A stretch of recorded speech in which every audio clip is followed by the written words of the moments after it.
नमस्कार दोस्तों, टेकी गुरु अमित गुप्ता के YouTube चैनल में आज आपका फिर से स्वागत है। दोस्तों आज हम आपके लिए लेकर आए हैं बीएसएफ कांस्टेबल ट्रेड्समैन परीक्षा 2022 को लेकर संपूर्ण रणनीति, सफलता की रणनीति को आज के इस वीडियो में समझेंगे।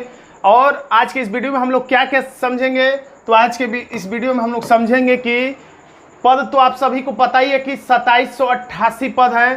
परीक्षा तिथि कब है, प्रवेश पत्र कब जारी होगा, सिलेबस क्या है, सबसे अच्छी पुस्तक आपके लिए कौन सी होने वाली है, कितने प्रश्न पर आपको सफलता निश्चित रूप से मिल जाएगी, ये भी आज के वीडियो में बताया जाएगा। उसके बाद संभावित कट ऑफ भी हम उसको कह सकते हैं कि संभावित कट ऑफ भी बताया जाएगा कि क्या होगा। बहुत से वीडियो में अलग अलग तरह के कट ऑफ बताए जा रहे हैं, लेकिन आपको एग्जैक्ट कट ऑफ बताया जाएगा जो कि विगत परीक्षाओं में जो कट ऑफ बना है उसके आधार पर बताया जाएगा। ऑफलाइन परीक्षा होगी या ऑनलाइन परीक्षा होगी, फार्म कितने भरे गए, बहुत लोग इसमें भी दिलचस्पी लेते हैं, कितने फार्म पड़े, कितने निरस्त हुए, इसमें भी लोग दिलचस्पी लेते हैं। निगेटिव मार्किंग होगी कि नहीं, सही रणनीति क्या होगी, और क्या न्यूनतम अर्हता अंक भी है कि न्यूनतम कम से कम इतना अंक पाना जरूरी है, क्या ये भी है। तो इन सब बातों सब कुछ बताने के बाद सफलता की रणनीति भी बताई जाएगी कि किस रास्ते पर चलकर आप इस परीक्षा में सफलता को प्राप्त कर सकते हैं। तो चलते हैं नेक्स्ट स्लाइड पे। तो देखिए इसमें कई ट्रेड हैं, कुक है, वाटर कैरियर है, स्वीपर, ये प्रमुख ट्रेड है। इसके अलावा भी अन्य कई ट्रेड्स हैं। इन ट्रेड्स में कई छात्रों ने, ज़्यादातर छात्रों ने फॉर्म भरा है। इसमें कुल कितने पद हैं, तो 2788 पद है, ये सबको पता है। और ट्रेड टेस्ट कितने ने दिया, तो कुछ लोग बताएंगे 16 लाख लोगों ने दिया, कुछ लोग बताएंगे 8 लाख लोगों ने दिया। इसका कोई एग्जैक्ट आंकड़ा या नोटिफिकेशन आयोग की तरफ से या बोर्ड की तरफ से या सरकार की तरफ से नहीं दिया गया, इसलिए एग्जैक्ट कोई नहीं बता सकता। संभावित एक आंकड़ा ही बताया जा सकता है। तो मेरा आंकड़ा है कि 7 लाख से प्लस माइनस में ही, 7 लाख के आसपास में ही लोगों ने ट्रेड टेस्ट दिया है अपने अपने ट्रेड में। और ट्रेड टेस्ट में कितने लोग पास हुए हैं, तो लगभग 4 लाख लोग पास हुए हैं। ये भी संभावित है, मैं ये कोई दावा नहीं करता हूँ। इससे संख्याएं कम और ज़्यादा दोनों ही संभव है, इसलिए आप कमेंट में ऐसा कुछ मत लिखिएगा जो कि अशोभनीय हो।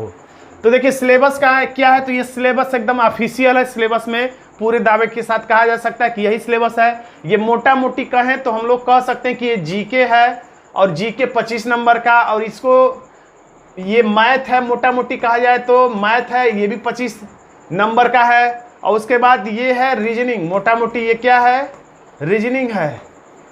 रीजनिंग भी है 25 नंबर, सब बराबर बराबर नंबरों के हैं।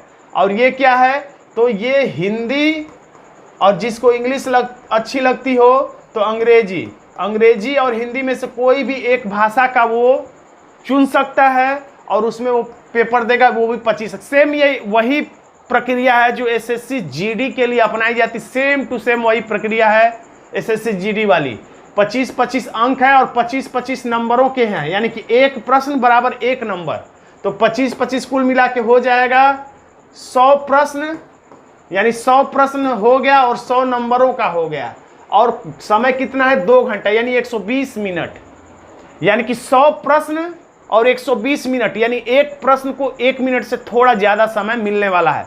तो अब ऐसा नहीं कि हर प्रश्न को 1 मिनट से कुछ ज़्यादा ही बराबर भागों में बांट सकते हैं। कुछ प्रश्न ऐसे होंगे जो 10 सेकंड में हल हो जाएंगे, कुछ प्रश्न ऐसे होंगे जो 40 सेकंड में हल होंगे, कुछ प्रश्न 1 मिनट में हल होंगे, और कुछ प्रश्न ऐसे भी हो सकते हैं जो 3-3 मिनट 2-2 मिनट ले लें।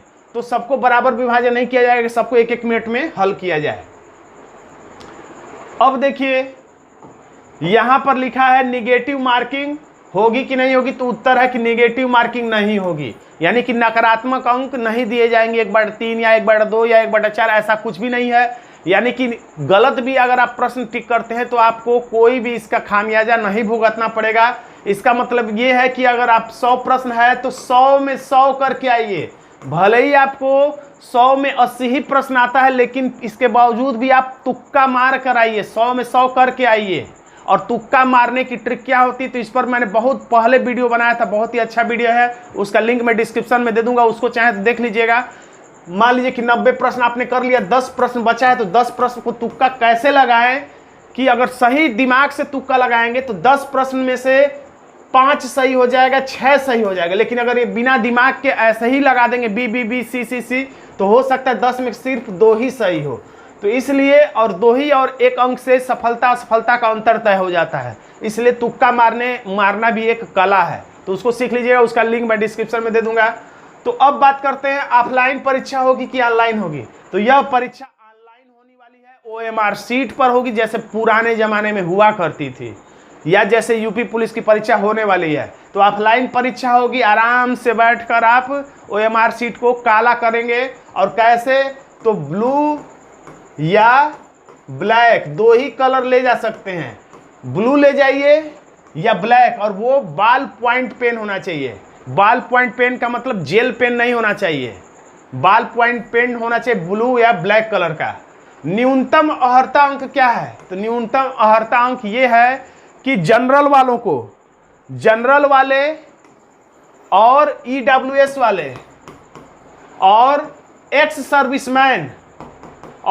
सर्विसमैन जो हैं उनके लिए, जनरल, EWS और एक्स सर्विसमैन वालों के लिए पूरे में 35% अंक पाना अनिवार्य है। यानी 100 नंबरों का पेपर है तो 35 नंबर पाना जरूरी है। या कह सकते हैं 100 प्रश्नों का है परीक्षा, तो 35 प्रश्न तो निश्चित रूप से सही होने चाहिए, तभी आपकी कॉपी चेक होगी। वैसे ये बात का कोई तवज्जो नहीं दिया जाए, क्योंकि 35 पर मेरिट ही क्या बनेगी, 35 से तो वैसे भी ऊपर लाने पर ही आप सफल हो सकते हैं। तो इसका कोई खास मायने नहीं है। फिर भी किसी कास्ट में या कहीं ऐसा हो कि मेरिट बहुत नीचे चली जाए, तो उसके बावजूद भी 35 से कम पाने वालों पर कोई भी विचार नहीं किया जाएगा। और यही SC,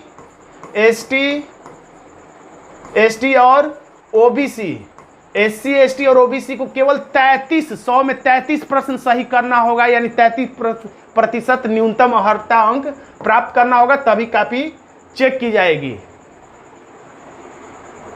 अब देखते हैं अगला इसमें क्या है। तो ये मैंने बता ही दिया कि केवल काला या नीला बॉल पॉइंट पेन लेके जाना है। यानी कि स्याही वाला वो ना रहे जो स्याही निकलता है, यानी कि बॉल पॉइंट पेन होना चाहिए। OMR सीट पर होगा और मल्टीपल चॉइस क्वेश्चन होंगे, बहुविकल्पीय प्रश्न होगा, 4 विकल्प होंगे, 4 में से केवल 1 को सही करना होगा। बेस्ट बुक कौन सी है? तो मेरी नज़र में अगर आपके पास कोई SSC GD की बुक हो, कोई भी मॉडल पेपर हो, किसी पब्लिकेशन की SSC GD की बुक हो, तो आप चाहें तो उससे काम चला सकते, कोई खरीदने की जरूरत नहीं है। अगर आपके पास नहीं है या आप सचमुच खरीदना चाहते हैं, ट्रेडमैन के लिए, बेसिक ट्रेडमैन के लिए स्पेशली किताब खरीदना ही चाहते हैं, तब आप अरिहंत की किताब खरीद सकते हैं। क्योंकि अरिहंत एक जाना माना नाम है और इसमें गलतियां भी बहुत कम होती हैं और ये टू द पॉइंट लिखा होता है। तो अरिहंत की बुक को मैंने देखा है, इसमें विषयवार भी जानकारी सभी 4 सब्जेक्ट की दिया हुआ और कुछ मॉडल पेपर भी दिए गए हैं। तो अरिहंत बुक, और इसका लिंक मैं, अगर आप ऑनलाइन लेना चाहेंगे तो ऑफलाइन भी अगर देख लीजिएगा मार्केट में, अगर नहीं मिले तो ऑनलाइन भी इसका लिंक मैं डिस्क्रिप्शन बॉक्स में दे दूंगा, वहां से जाके आप इसे मंगा सकते हैं। अब चलते हैं अगले मुद्दे पर, देर न करते हुए। अब देखिए, सब आप समझ गए, जीके 25 नंबर का होता है, रीजनिंग 25 नंबर का, अंग्रेजी या हिंदी करिए। वैसे ज़्यादातर इधर क्षेत्र के लोग हिंदी ही करेंगे, मुझे पता है 100 में से 90 लोग हिंदी ही करने वाले हैं। और मैथ भी 25 नंबर का। तो आपको ये कोशिश करना है, देखिए जीके में कितना भी प्रयास करेंगे, जीके में कितना भी प्रयास करेंगे, 25 में 24, 23, 22 करना बहुत ही दिक्कत की बात है। क्योंकि जीके, जीएस जो होता है या जनरल अवेयरनेस होता है, समसामयिकी होता है, वो अथाह सागर है, कितना हो भी पढ़ लीजिए कम है। तो इसमें 18 या 18 प्लस कर लेंगे तो समझिए कि आपने बहुत ही अच्छा प्रयास किया है। लेकिन अब रीजनिंग, हिंदी और मैथ में से किसी न किसी एक में आपको 23 प्रश्न करना होगा, यानी सिर्फ 2 ही प्रश्न गलत करना है। तो मैं मान लेता हूँ रीजनिंग में आपका, रीजनिंग, हिंदी और मैथ में से कोई ना कोई एक स्ट्रांग रहना चाहिए, इतना स्ट्रांग कि आप कम से कम 23 तक कर ले जाएं। तो मैं मान के चलता हूँ रीजनिंग को आपने 23 कर लिया, या हिंदी को 23 कर लिया तो बाकी 2 को 22 कर लिया, या मैथ को 23 कर लिया तो बाकी 2 को 22 कर लिया, इस तरीके से। तो 23 मैं मान के चलता हूँ रीजनिंग कर लिया, अब बाकी हिंदी को 22 कर लिया और मैथ को 22 कर लिया, यानी कि 3 प्रश्न इसमें आपने माइनस कम गलत कर दिया, इसमें भी 3 प्रश्न गलत कर दिया, इसमें 2 प्रश्न गलत कर दिया। तो इस तरीके से देखेंगे तो आपको 85 प्रश्न या 85 अंक का पेपर आप सही कर ले जाएंगे। और 85 प्रश्न का स्कोर जो एकदम सेफ है। अगर इसमें आप गलती से 2-3 प्रश्न और गलत कर देते हैं, सब में 1-1 और माइनस कर देते हैं, तो भी अगर आप 80 प्लस रहेंगे, पिछली बार छात्रों से ये पता चला कि 79 ओबीसी का मेरिट गया था, तो अब ये जो नंबर है, ये जो 85 मैं लिख रहा हूँ, ये 80 तक हो सकता है। लेकिन अगर आप 85 का लक्ष्य बनाकर चलेंगे, तो 85 का लक्ष्य बना के चलेंगे तो कोई भी ट्रेड हो, कोई भी राज्य हो और कोई भी वर्ग हो, SC ST जनरल कोई भी वर्ग हो, आप निश्चित रूप से सफल होंगे ही होंगे। अब इसमें 85 का लक्ष्य बना के चलेंगे तो हो सकता है आपका 84, 83, 82, 81, 79 हो जाए, तो भी आप सफलता से नहीं चूकेंगे। यानी लक्ष्य आपको 85 का रखना है, 80 पर भी आप सफल हो सकते हैं। अब देखिए, एक तरीका ये भी करिएगा कि रोज कम से कम 2 प्रैक्टिस सेट को टाइम देखकर, ये नहीं कि 4 घंटा में हल कर रहे हैं 3 घंटा में, टाइम देखकर 2 घंटे में हल करिएगा, भले ही प्रश्न छूट जाए।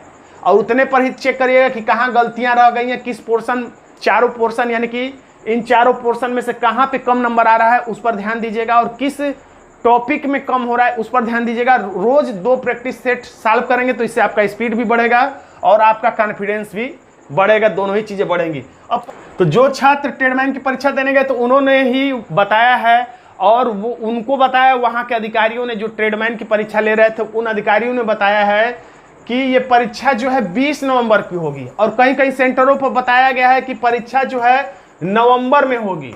कब होगी ये नहीं बताया गया, लेकिन कुछ कुछ सेंटरों पे एग्जैक्ट डेट बताया गया कि 20 नवंबर को परीक्षा होगी। तो यही इस जानकारी का आधार है, इसलिए मैंने इसे संभावित लिखा है। ये 100% श्योर नहीं है। 100% श्योर तभी होगा जब आपका नोटिफिकेशन आपके ईमेल पर या कहीं भी आ जाएगा वेबसाइट पे। और संभावित प्रवेश पत्र कब से मिलने लगेंगे, तो कहा जा रहा है कि 27, 28, 29, 30, 31 अक्टूबर को आपको आपका प्रवेश पत्र मिलने लगेगा, और 20 नवंबर को परीक्षा संभावित है। अब आगे हम लोग देखेंगे कि ये संभावना कहाँ तक सही है। तो देखिए, हमारा पेड कोर्स भी वीडियो कोर्स है रीजनिंग का, आप चाहे तो इस पेड कोर्स को ज्वाइन कर सकते हैं, और पेड कोर्स ज्वाइन करने आपके लिए आप इस व्हाट्सएप नंबर पर हमसे संपर्क कर सकते हैं। तो दोस्तों, आज का ये वीडियो आपको कैसा लगा? वीडियो अच्छा लगा तो वीडियो को लाइक कर दीजिएगा, चैनल पर नया तो चैनल को सब्सक्राइब कर दीजिएगा, और अगर आपको कोई दिक्कत हो तो कमेंट बॉक्स में जरूर लिखिएगा, मैं यथा समय उसका उत्तर देने का प्रयास करूंगा। धन्यवाद दोस्तों।